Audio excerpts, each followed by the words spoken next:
سمجھتا خود کو ہر حال خدا میں اماں کرے، دین جیسا کہے آؤ ویسا کرے۔ من سيئات أعمالنا من يهده الله فلا مضل له ومن يضلل فلا هادي له، ونشهد أن لا إله إلا الله وحده لا شريك له، ونشهد أن سيدنا ومولانا محمدا عبده ورسوله صلى الله عليه وعلى آله وأصحابه وسلم۔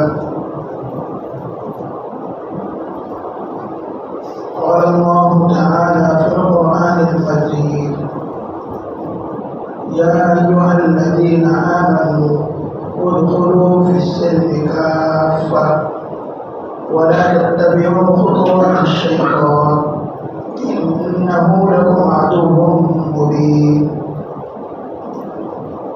وقال النبي صلى الله عليه وسلم: ألا إن في الجسد مضغة إذا صلحت صلح الجسد كله وإذا فسدت فسد الجسد كله ألا وهي القلب، أو كما قال عليه الصلاة والسلام۔ اللہ سبحانہ و تعالیٰ کا احسان عظیم ہے کہ اس نے ہمیں اور آپ کو جمعے کی حاضری نصیب فرمائی۔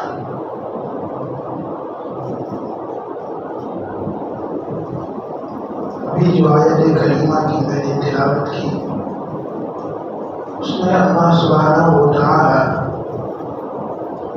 ایمان والوں سے کہہ رہے ہیں ادخلوا فی السلم کافہ، کہ اسلام کے اندر پورے داخل ہو جاؤ۔ وَلَا تَتَّبِعُوا خُطُوَاتِ الشَّيْطَانِ، اور شیطان کے نقش قدم پر مت چلو، اس لیے کہ وہ تمہارا کھلا ہوا دشمن ہے۔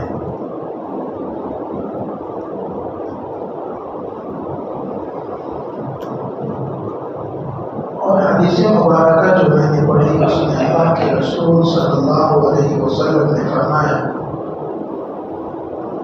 الا کہ سنو، ان فی الجسد مضغۃ، کہ جسم کے اندر ایک گوشت کا لوتھڑا ہے، اذا صلحت، اگر جب وہ درست ہوتا ہے،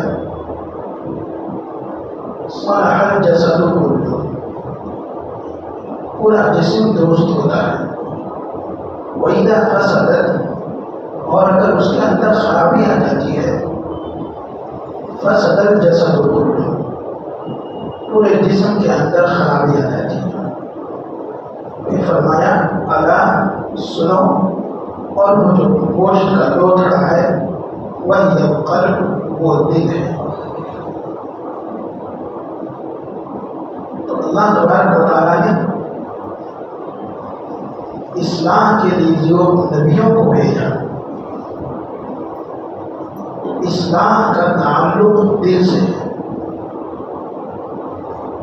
اگر کوئی بندہ ظاہری طور پر ایمان لے آئے لیکن اندر سے منافق ہے، ایمان نہیں لایا، تو پھر اس کا کوئی اعتبار نہیں ہے، کیونکہ وہ باطنی طور پر، اندرونی طور پر وہ ایمان نہیں لایا، تو کہیں گے کہ اس کی اصلاح نہیں ہوئی ہے۔ اس لیے اللہ تبارک و تعالیٰ نے جب بھی انبیاء کرام کو بھیجا تو کتاب بھی بھیجی۔ یہ تو ہوا کہ کئی رسول دنیا میں آئے ہیں جن کے ساتھ اللہ تبارک و تعالیٰ نے کتابیں نہیں بھیجی، لیکن جتنی کتابیں اللہ تبارک و تعالیٰ نے بھیجی ہیں ان کے ساتھ رسول ضرور بھیجا ہے۔ کیوں؟ وَيُعَلِّمُهُمُ الْكِتَابَ وَالْحِكْمَةَ وَيُزَكِّيهِمْ، تین کام کے لیے کہ ان کو کتاب کی باتیں سے بتلائے، اور حکمت کی باتیں بتلائیں، وَيُزَكِّيهِمْ، اور ان کے دل کی اور ان کا اصلاح کرے اور ان کا تزکیہ کرے۔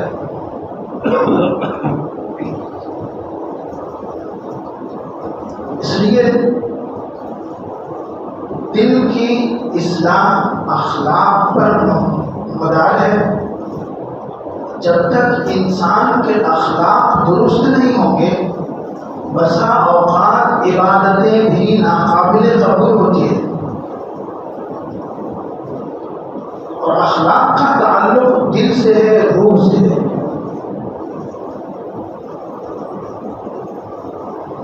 عبادات ہے، معاملات ہے، معاشرت ہے، ان سب کے اندر جو اصل چیز ہے وہ اخلاق کی درستگی ہے۔ اگر اخلاق کی درستگی نہیں ہوگی، اخلاق اس کے درست نہیں ہوں گے، تو وہ معاملات کے اندر چاہے کتنا ہی اچھا ہو، عبادات کے اندر کتنا ہی اچھا ہو، معاشرے اور سوسائٹی کے اندر کتنا ہی اچھا ہو، اللہ کے نزدیک وہ بندہ یا اس بندے کا عمل قابل قبول نہیں ہوتا ہے۔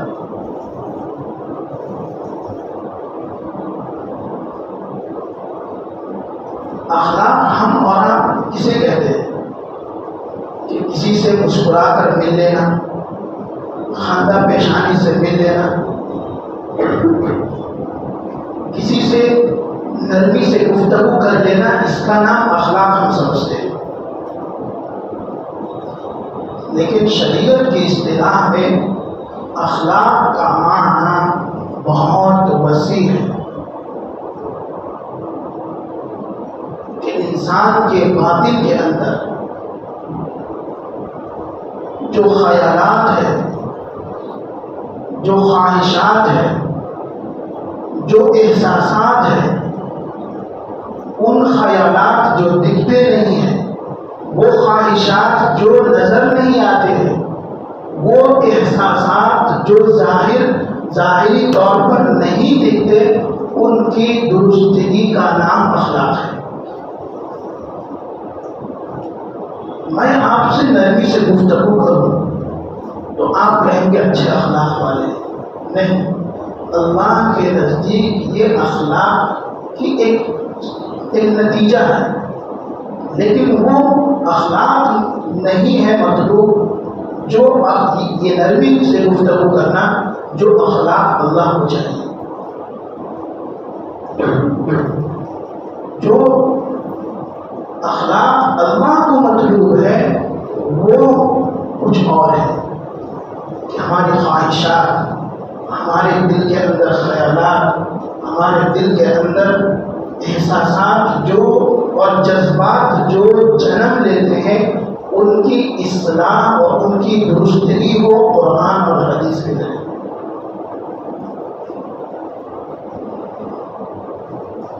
انسان ہے، یہ انسان بنا کس سے ہے؟ دو چیزوں کے مجموعہ کا نام انسان ہے، ایک جسم ہے، ایک روح ہے، باڈی اینڈ سول۔ ان دونوں کے مجموعے کا نام انسان ہے۔ اگر انسان کے اندر سے باڈی سے روح نکال دی جائے تو پھر اس کے پاس کان بھی ہے، ناک بھی ہے، آنکھ بھی ہے، ہاتھ پیر بھی ہے، لیکن وہ انسان نہیں کہلائے گا، وہ لاش کہلائے گا۔ اب وہ اس کو استعمال کرنے پر قادر نہیں ہے، لیکن اگر اس کے اندر روح ہے تو یہ تمام اعضاء کام کر رہے ہیں۔ اگر روح نکال دی جائے تو یہ تمام اعضاء ناکام ہو جائیں گے، پھر جن کو ہم دوست سمجھتے تھے وہ ہمیں جلدی سے دفن کریں گے۔ جو ہمارے مال تھے وہ اب ہمارے اموال نہیں رہے، ہماری بیوی اب وہ ہماری بیوی نہیں رہی، جن اولاد کی فکریں ہم کرتے تھے اب وہ فکریں ہمارے اوپر نہیں ہیں، کیوں؟ اب ہم لاش بن گئے. تو پتہ چلا اصل چیز جو ہے وہ روح ہے، اور روح کا تعلق باطن سے ہے، اور جب تک روح نہیں بنے گی اس وقت تک انسان کامل طور پر عمل کرنے والا نہیں بن سکتا.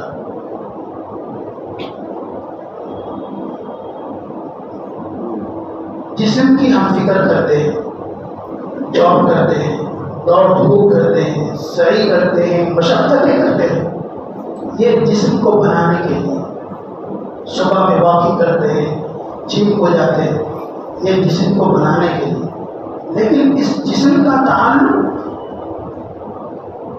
دنیا تک ہے، اس کو ہم بنانے کے لیے ساری زندگی کھپا دیتے ہیں. اور جس باطن کو، جس قلب کو اور جس روح کو بنانے کے لیے اللہ سبحانہ و تعالیٰ نے انبیاء کرام کو بھیجا، اور انبیاء کرام کے ساتھ کتابیں بھیجی، اور پھر انبیاء کرام کو یہ ذمہ داری دی کہ ان کی تعلیم کرے اور ان کا تزکیہ کرے، ان کو کتاب و حکمت کی باتیں بتلائیں. ان کے لیے ہم کتنی کوشش کر رہے ہیں اپنے روح کو بنانے کے لیے. بعض عبادات ہیں وہ جسم سے تعلق رکھتے ہیں، ظاہر سے. ہم نماز پڑھتے ہیں تو اس میں کبھی جھکنا ہوتا ہے، کبھی ہاتھ اٹھانا ہوتا ہے، کبھی بالکل سجدے میں چلا جانا ہوتا ہے. یہ ظاہر جسم کی عبادت ہے. حج کو جاتے ہیں، سعی بین الصفا والمروہ کر رہے ہیں، طواف کر رہے ہیں، یہ ظاہری جسم کی عبادت ہے. ہم پر مال زکوٰۃ فرض ہے، ہم زکوٰۃ اپنے ہاتھوں سے غریبوں کو بانٹتے ہیں، تو یہ جسم سے بانٹ رہے ہیں.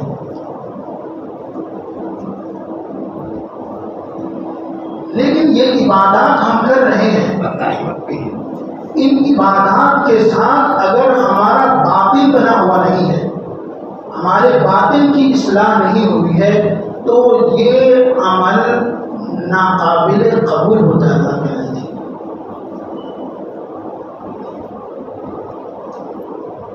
جیسے جسم کی بیماری ہوتی ہے، جسم کے اندر جب بیماری پیدا ہوتا ہے، جیسے بخار ہے، کھانسی ہے، نزلہ ہے، زکام ہے، اسی طرح روح بھی بیمار ہوتی ہے. جسم کی خوبصورتی بھی ہے، صحت مند ہے، توانا ہے، طاقتور ہے، خوبصورت ہے، یہ ظاہری جسم کی خوبیاں ہیں، صفات ہیں. بد شکل ہے، یہ بری صفات ہے. اسی طرح ہمارے روح بھی بیمار پڑتے ہیں. بسا اوقات ہماری روح خوبصورت ہوتی ہے، بسا اوقات ہماری روح جو ہے وہ بدصورت ہوتی ہے. وہ ہماری روح بسا اوقات بیمار ہوتی ہے. اس کی بیماری کیا ہے؟ اس کی بیماری یہ ہے کہ کوئی بھی عمل ہم کر رہے ہیں وہ عمل اخلاص سے خالی ہے، قابل قبول نہیں ہے اللہ کے نزدیک. تلاوت کر رہے ہیں، ذکر و اذکار کر رہے ہیں، اوقات و وظائف کر رہے ہیں، لیکن دل میں یہ ہے کہ بازو والا دیکھا، یعنی ریاکاری، یہ بھی روح کی بیماری ہے. اللہ نے ہمیں اچھے طور سے رکھا، دولت دی، شہرت دی، لیکن دل کے اندر کبر ہے، تکبر ہے، تو پھر یہ روح کی بیماری ہے. اللہ نے کسی کو دولت دی ہے، اس کی دولت کو دیکھ کر ہم جل رہے، یہ روح کی بیماری ہے. جب یہ بیماریاں ہماری روح کے اندر رہیں گی تو ہمارے اعمال قابل قبول نہیں ہوں گے.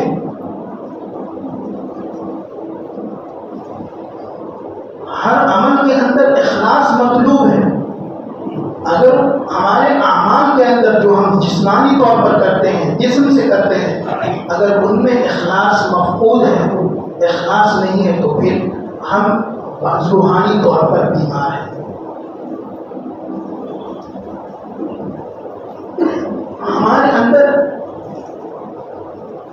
غصہ جو ہے یہ بھی روحانیت سے تعلق رکھتا ہے غصہ، لیکن اس کا حد اعتدال ہے. ہمارا بچہ نماز نہیں پڑھتا، ہم کو غصہ ہی نہیں آتا. ہماری بیوی نماز نہیں پڑھتی، ہم کو غصہ ہی نہیں آ رہا. ہمارے بچے گانے سن رہے ہمارے سامنے، ہم کو غصہ نہیں آ رہا. سمجھو ہماری روح جو ہے بیمار ہے، دل جو ہے بیمار ہے. اللہ کو وہ دل مطلوب ہے کہ اگر سامنے ہماری ماتحتی والا کوئی بندہ، چاہے بیوی ہو، بچہ ہو یا بیٹی ہو، کوئی منکر کام کر رہا ہے یا کر رہی ہے اور ہم کو غصہ نہ آئے، تو پھر وہ جو ہے اللہ تبارک و تعالیٰ کو وہ بندہ پسندیدہ نہیں ہے، چاہے وہ نمازی ہو، حاجی ہو، روزے دار ہو. کیونکہ اب تقاضا یہ ہے کہ آپ کو غصہ آئے، ڈانٹے آپ. اگر آپ کے ماتحت میں ہے تو اس کو وہ چیز چھڑائے، چھینے اس سے. اگر ہم نہیں کر رہے تو ہم چاہے تہجد گزار ہیں، ہمارے سامنے ہمارا بچہ گانا سن رہا، ہماری بچی بے پردہ باہر نکل رہی اور ہم کو غصہ نہیں آ رہا، تو یہ ہماری روح جو ہے بیمار ہے، اس کو علاج کی ضرورت ہے. روحانی علاج تعویذ گھنٹہ نہیں ہے. آج ہم تعویذ گھنٹہ سمجھتے ہیں، تعویذ گھنٹہ نہیں ہے. اللہ والوں کی صحبت میں جانا، زندہ اللہ والوں کی صحبت میں جانا. ہم تو جو دنیا سے چلے گئے، جو اللہ والے، ان کو تو ان کی درگاہیں تو تلاش کر لیتے ہیں، لیکن جو زندہ اللہ والے ان کو تلاش کرنے کی فکر نہیں کرتے.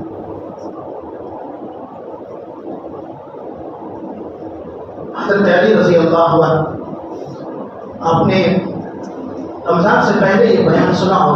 حضرت علی رضی اللہ عنہ کا واقعہ ہے کہ حضور صلی اللہ علیہ وسلم کی شان میں ایک بندہ یہودی جو ہے گستاخی کرا.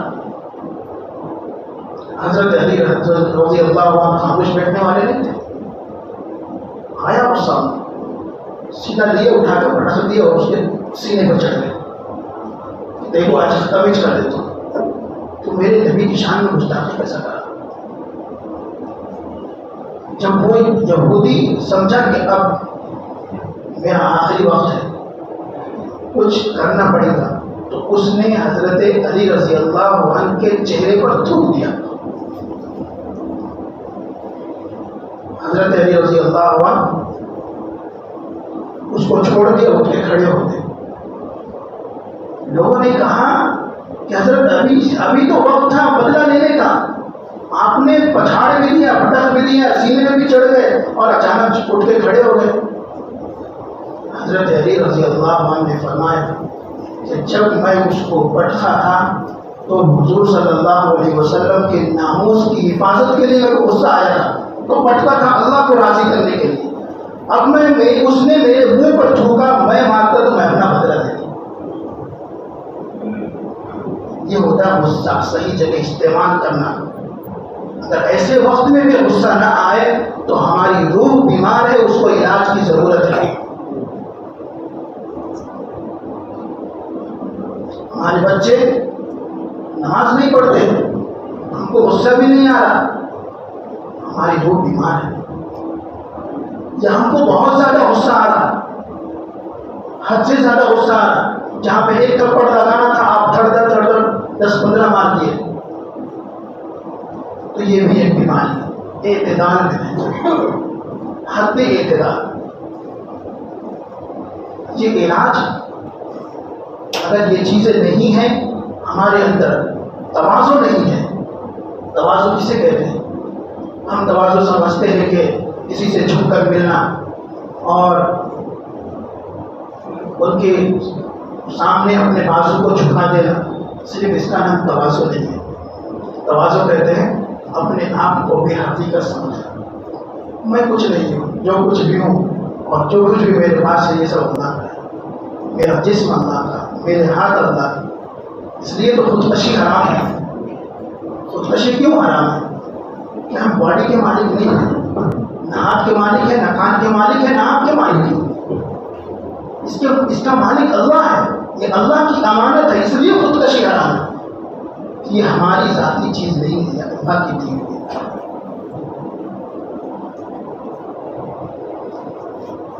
تو اس لیے تواضع کہتے ہیں اپنے آپ کو بے حقیقت سمجھنا، لیکن اس کو اپوزٹ آ گیا ہمارے دل کے اندر کہ ہم اپنے آپ کو بڑا پن ظاہر کر رہے ہیں، اپنے آپ کو بڑا ظاہر کر رہے ہیں، دل میں تکبر ہے، میں تو یہ ہوں، میں وہ ہوں۔ روح بیمار ہے، اس کو علاج کی ضرورت ہے۔ میں یہ کر دیتا ہوں، یہ کر سکتا ہوں، وہ کر سکتا ہوں، جو کرتا اللہ کرتا، جو ہوتا اللہ سے ہوتا، اللہ کی ذات سے، اس کے چاہے بغیر کوئی کچھ نہیں کر سکتا۔ یہ ہے تواضع۔ اسی طرح صبر کا تعلق بھی کہاں سے ہے؟ روح سے ہے، کہ جب مصیبت کی گھڑی آئے تو جس طرح اللہ کے رسول صلی اللہ علیہ وسلم نے اور قرآن نے رہنمائی کی ہے، اس طرح ہم صبر کرنا، جزا فضا کرنا، اللہ کو برا بھلا کہنا مصیبت کے وقت، تو پھر یہ سمجھیں کہ یہ روح بیمار ہے، اس کو پھر علاج کی ضرورت ہے۔ کینہ حسد ہے دل کے اندر سے جلتے جا رہے ہم، لیکن سامنے والے وہ کچھ کر نہیں سک رہے ہم، لیکن جل رہے، یہ روح بیمار ہے۔ اللہ کے رسول صلی اللہ علیہ وسلم کی حدیث کا مفہوم ہے، اور جو شرح حدیث نے بیان کیا کہ اگر کسی کو اللہ نے عطا کیا ہے تو ان کے لیے دعا کرو کہ اللہ خوب ترقی دے، تو تمہیں بھی اللہ دے گا۔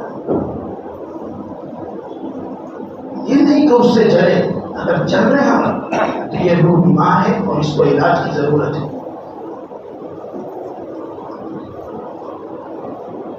ہر چیز کا معالج ہے اور بیمار کی تشخیص کرنے والا ہے۔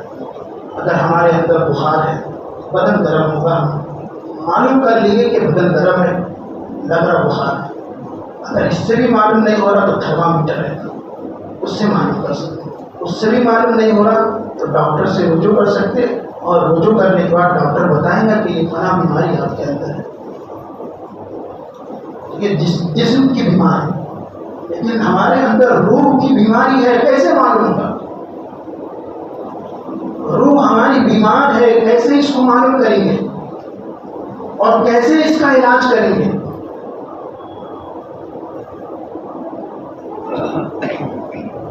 اگر بازار سے ڈاکٹری کی کتاب لا کر پڑھ کر اگر کوئی بندہ ڈاکٹری کرے گا، علاج و معالجہ شروع کرے گا، تو ظاہر سی بات ہے وہ قبرستان کو آباد کرے گا،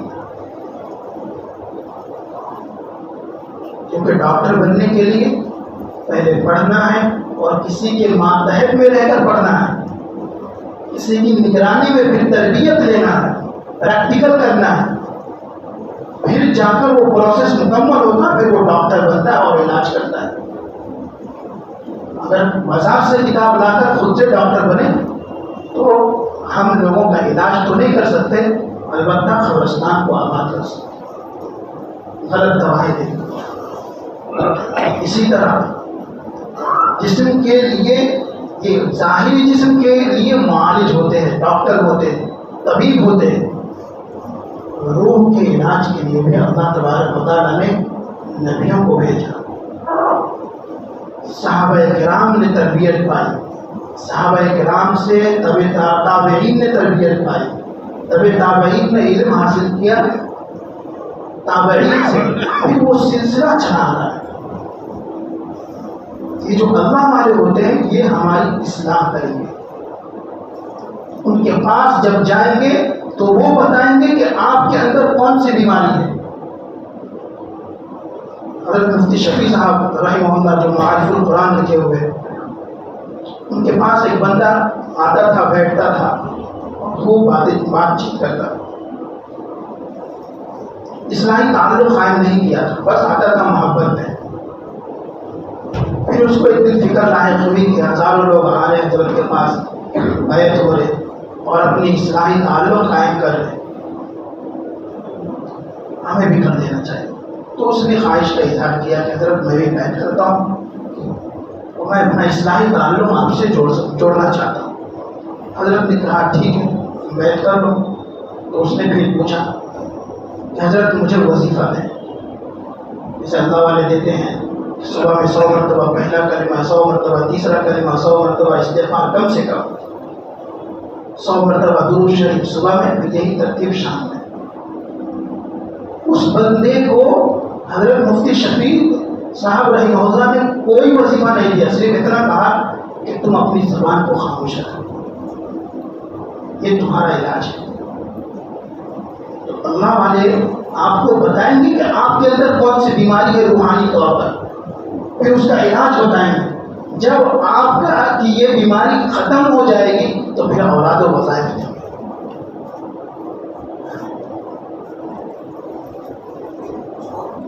گھر کے اندر ہر بندہ ایک دوسرے کو اپوزٹ ہے. باپ کا درجہ بھائی نہیں، بیٹا نہیں لے سکتا، اور بھائی کا درجہ بہن نہیں لے سکتی، ماں کا درجہ بیٹی نہیں لے سکتی.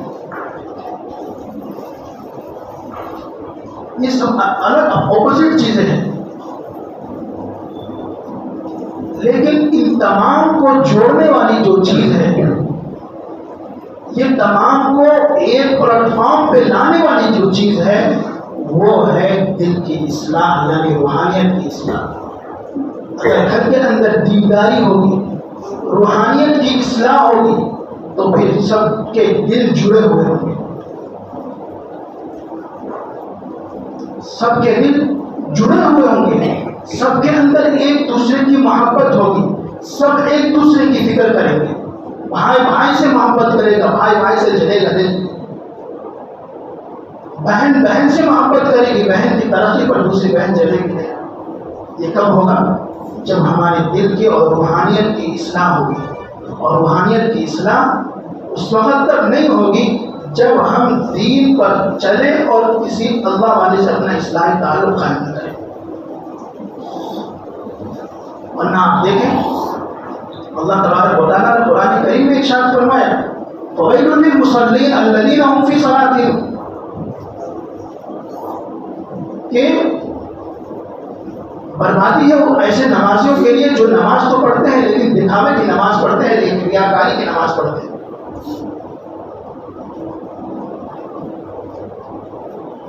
روحانیت کی اصلاح اسی طرح فرض ہے جس طرح نماز فرض ہے. حسد اور کینے سے بچنا اسی طرح فرض ہے جس طرح روزہ فرض ہے. چغلی سے یا پھر ریاکاری سے بچنا اسی طرح فرض ہے جس طرح نماز فرض ہے. کہ اگر ریاکاری ہمارے اندر ہے، اگر ہمارے اندر حسد اور کینہ ہے، جلن ہے، تو ان سے بچنا تو فرض ہے جیسے نمازیں اور دیگر فرائض ہیں. اگر ان چیزوں سے ہم نہیں بچے تو ہمارے اعمال تو قابل قبول نہیں ہے، کیونکہ اعمال ریاکاری سے، اعمال کے اندر ریاکاری ہے اور دلوں کے اندر حسد بھرے ہوئے ہیں، جلن بھری ہوئی ہے، تو پھر یہ اعمال اللہ کے نزدیک قابل قبول نہیں ہے. اس لیے ضرورت ہے اس بات کی کہ ہمیں اپنے جس طرح ہم اپنے جسم کی فکر کرتے ہیں، صبح سے لے کر شام تک دکانوں پر رہتے ہیں، دکانوں پر رہتے ہیں، آفسوں میں رہتے ہیں، کیوں؟ ظاہری جو جسم ہے اس کو بنائیں. اسی طرح اس سے زیادہ فکر کی ضرورت ہے روح کو بنانے کی. جسم کا تعلق یہ دنیا تک ہی ہے، روح کا تعلق آخرت تک ہے. جسم کے اندر سے روح ختم ہو گئی، بیٹا بھی نہیں چاہے گا گھر میں رکھنا، وہ چاہے گا کہ بھائی جلدی سے جلدی دفن کر دو، 1 دن رکھے گا محبت میں یا 2 دن رکھے گا برف کے اندر رکھے، لیکن وہ زیادہ دن نہیں رکھے گا. محبت ختم ہو گئی، جو تعلق تھا وہ ختم. جو آپ نے مال کمایا وہ آپ کا مال نہیں، وہ کسی اور کا مال ہے۔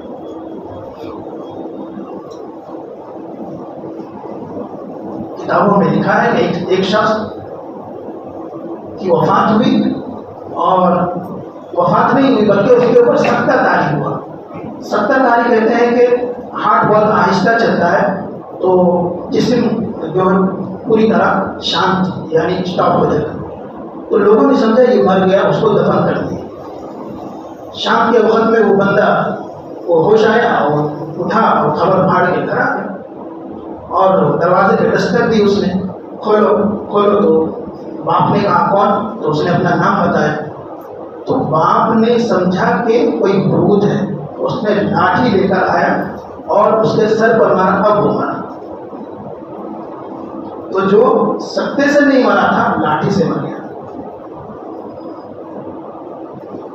ہمارے اندر بھی جو باطنی چیزیں ہیں وہ ہم جان نہیں پا رہے کہ ہمارے اندر کون کون سی بیماری ہے، اس بیماری کی اصلاح کی ضرورت ہے۔ اس بیماری کو اللہ والوں کے پاس جا کر درست کرانے کی ضرورت ہے۔ جب تک وہ بیماری درست نہیں ہوگی، جب تک ریاکاری، حسد، کینہ، بغض، اناد، دشمنی، یہ سب دل کی بیماری تعلق ہے۔ اس لیے آپ صلی اللہ علیہ وسلم نے فرمایا، جو شروع میں نے حدیث پڑھی ہے، آپ صلی اللہ علیہ وسلم نے فرمایا، بخاری اور مسلم دونوں کی یہ روایت ہے، الا ان فی الجسد مضغۃ، سنو جسم کے اندر ایک گوشت کا لوتھڑا ہے، اذا صلحت صلح الجسد کلہ، اگر وہ درست ہے تو پورا جسم درست ہے، واذا فسدت فسد الجسد کلہ، اور اگر وہ خراب ہے تو پورا جسم خراب ہے۔ پھر فرمایا الا وہی القلب، دیکھو وہ چیز جو ہے وہ دل ہے۔ دل کی اصلاح، روحانیت کی اصلاح، روح کی اصلاح، جسم کی اصلاح اور جسم کی فکر سے زیادہ ضروری ہے۔ اللہ سبحانہ و تعالی ہمیں اپنے اعمال کی اور اپنے روحانیت کی اصلاح کرنے کی اور اس کو درست کرنے کی توفیق عطا فرمائے۔